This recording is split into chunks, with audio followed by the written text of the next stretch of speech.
Hey everyone, this is Friedel Hakoraja Raven, and I'm here with my recap and review of Jurassic World Camp Cretaceous, season number 1, episode number 1. The entire 8 episode series is currently available for you to stream on Netflix. Each episode is like 24 minutes long, so this isn't a very long series for you to binge if you want to. Now, as a fan of the Jurassic Park and the Jurassic World franchise, I had been looking forward to watching this animated take on the lore, which takes place during the events of the first Jurassic World movie. And it's basically about these six teenagers who end up trying to escape from the island as everything wrong that happens in Jurassic Park World, not Park, yeah, Jurassic World 1 is happening.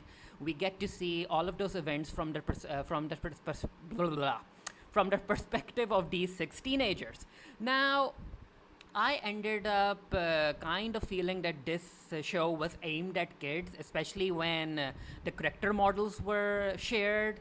The dinosaurs look amazing, they look great, the entire environment looked great, but the characters have a very cartoony feel to them. So I was like, you know what? I have a feeling that this is primarily aimed at kids, and when something is primarily aimed at kids, especially a younger audience, even though that thing has horror and thrills and a bit of danger, all of that is off screen.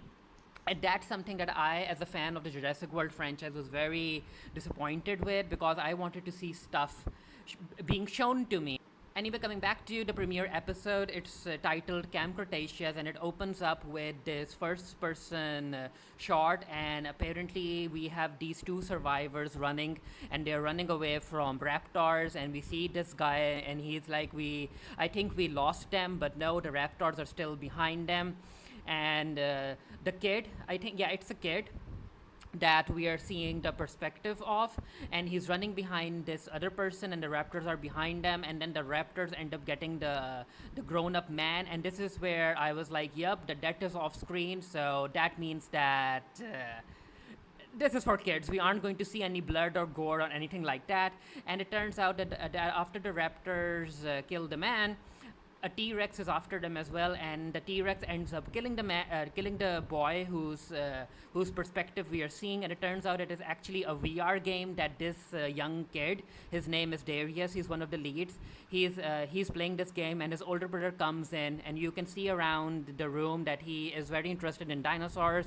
And his older brother is like, Darius, you need to stop playing this game because apparently this game is unbeatable, and the first person who ends up beating this game, they will be invited to Camp Cretaceous. And I was like, really? This show had an entire writing room filled with adults, and they still couldn't come up with a better explanation to have Darius get an invite? I mean, Darius doesn't look like a gamer to me, and I refuse to believe that once a game is released, all of the gamers around the world are unable to defeat it. I don't think that there's any game that's undefeatable or unbeatable, and the fact that it's only Darius who ends up defeating the game, it made no sense to me. Like, I would have preferred a better excuse or a better justification for Darius to get an invite to Jurassic World Camp Cretaceous. Anyway, it turns out that the father is dead, and Darius always wanted to go to Jurassic World with his dad, but he can't now, and winning the game is his only chance. So he goes to sleep, and while he's sleeping, we get to see around his room, and yeah, everything is dinosaur themed. He has dinosaur models, dinosaur clock, dinosaur books. So he's sleeping, and while he's asleep, this is when he figures out how to beat the game, and he's reading through these books he has. And I'm like, you know what, Darius, I can understand that because I remember when the Aladdin game, The Revenge of Jafar's Sister or whatnot, that was the game that came out on PlayStation 2, if I'm correct. And I remember that, or maybe it was PlayStation 1, I'm not really sure. But yeah, I remember that I ended up dreaming about how to unlock a stage. And yeah, so Darius dreaming about how to beat the game made sense to me. So it turns out that he had to use. You know what? I'll get to it later, but I have to say that Darius has this necklace, and I think his father gave it to him, and it has a dinosaur tooth on it. So he looks at the necklace and he sits down to play the game, and it turns out that Darius had to use the raptor's vocal chamber or the sound chamber, and it's a callback to Jurassic Park 3. and he uses the vocal chamber to make the raptors attack the Tyrannosaurus Rex, and the helicopter comes in, and Darius is able to beat the game. And Mr. DNA, again a callback to Mr. DNA from the first movie, he appears on screen and he's like, "Congratulations, Darius, you beat the game. The only person who was able to beat the game. So now you're invited to Camp Cretaceous." And this is where we get to see Darius coming to Camp Cretaceous, and we get to see these extra characters. We have Darius in the middle. The one in the pink is called Brooklyn, and she is a social media influencer. She has like 27 million subscribers. Behind Brooklyn, we have this pro athlete. Next to Brooklyn, we have a girl. Apparently her father or her parents or her family are providing the meat to the entire island. And then we have Ben, who is a parent. We don't necessarily know a whole lot of about Ben, but apparently he isn't the adventurous type. And then we get to see these two camp counselors, and they're trying to get the kids excited and how they should appreciate that they're the first ever campers on the island, and they're going to get exclusive look when it comes to behind the scenes stuff and all of the fun and all of that. And then it turns out that there's another camp member, the sixth person, and his name is Kenji. Apparently he's very rich. His father owns condos around the island, and he comes in on his own helicopter, and he's arrogant. And I also think that he's the oldest of the group.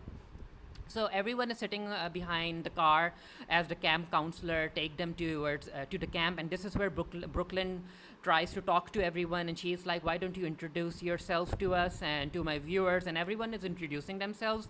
However, a dinosaur seems to run past the car. The counselor stopped the car, and they get out of the car, and I'm like, really?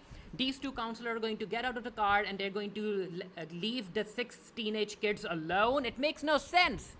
But anyway, as the counselors are trying to search for a dinosaur, it turns out that it's actually a campy, and the campy jumps on Darius, and of course Darius is very impressed because this is the first time he's seen a dinosaur this close.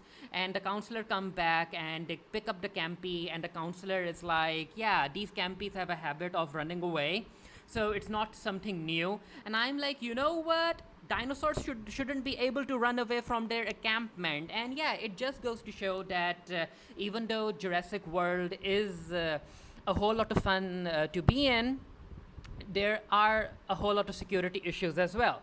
And then the kids drive to the gate, and the gate has the Jurassic World logo on it. And I'm like, even if I'm not really a fan of the first episode, I do have to give it to the writers and the animation team, because I do think that they really grasped what it means to be in the Jurassic World. Watching all of this stuff, I really wanted to get into the screen and experience all of this myself.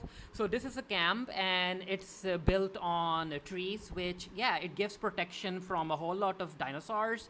And it turns out that when the camp opens, it will be able to keep how many? Like 500 campers and more than 100 staff members. So it's a very huge camp. So the rest of the kids go in to claim their bunks, and the campy is being taken away, and Darius runs off, and he's like, "Oh no, I wanted to spend more time with the campy because I want to see dinosaurs." And the camp counselors are like, "You know what, Darius, you're going to still have a chance to do that." And then we have this beautiful shot where the kids are looking at these herbivores being taken to their night encampment, and we have a brachiosaurus, we have ankylosauruses, we have stegosauruses, a whole lot of dinosaurs. And again, kudos to the animation team for really capturing the majesticness of dinosaurs and making viewers like me wanting to go there. So they zip line to the herd, and we have Brooklyn looking at everything through her screen. And I think that as this series progresses, her arc is going to involve realizing that she needs to keep her camera down, and she needs to look at the world not through a mobile screen but through her own eyes. And we have this beautiful shot of Darius zipping in front of a brachiosaurus, and yeah, I really want to go there. So it's nighttime, and Darius is unable to sleep, and he decides to sneak out because he really wants to see the campy. And I'm like, Darius, why would you try and turn yourself into an annoying kid? And Kenji is up as well, and Brooklyn is up as well. So these three decide to go to the encampment, and it turns out that the encampment they break in That's not for the campy, and people who watch the first Jurassic World film will be able to instantly recognize it. It's basically the raptor enclosure. Kenji decides to take Brooklyn Foon from her, and as they're struggling to keep ownership of the Foon falls into the encampment, and I'm like, no, no, why is the writing so tropey? So Kenji decides to go in, and he is like, Brooklyn, I'll get your mobile phone for you. He's able to find Brooklyn's mobile phone, and Darius and Brooklyn are like, Kenji, be careful.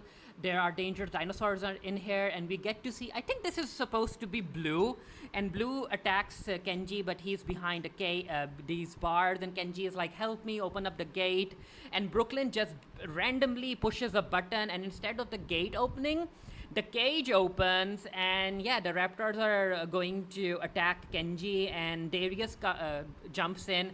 But before he does that, he ends up destroying this pipe, and steam comes out, and Darius is like, the steam will keep the raptors busy. Kenji, we need to get out of here. But yeah, the steam dissipates, and we get to see Blue and her sisters, the four of them, just looking at the kids, and they're about to attack. And this is where the episode ends. Yeah, I personally wasn't a fan of certain writing decisions in the premiere episode. However, I do have to say that the animation and the environment looks gorgeous, but it's clear that this show is primarily aimed at little kids. So even if there is horror and danger in there, don't expect blood and gore and all of that stuff, and maybe don't even expect way too high stakes. But you know what? I'm not really sure if I'll continue watching this series. Maybe I will. It's only 8 episodes, and they're like, what, 20 minutes long? Maybe I will. Maybe I'll end up recapping every episode. Maybe I'll talk about the finale. I'm not really sure. I am sure about the thing that I will be doing a written review of this for the Geekery. The link to the review will be down in the comment section below as soon as the review goes up. Let me know what you guys thought of the episode down in the comment section below. And until next time, stay happy, stay safe, stay blessed. I'll see you guys later. Bye.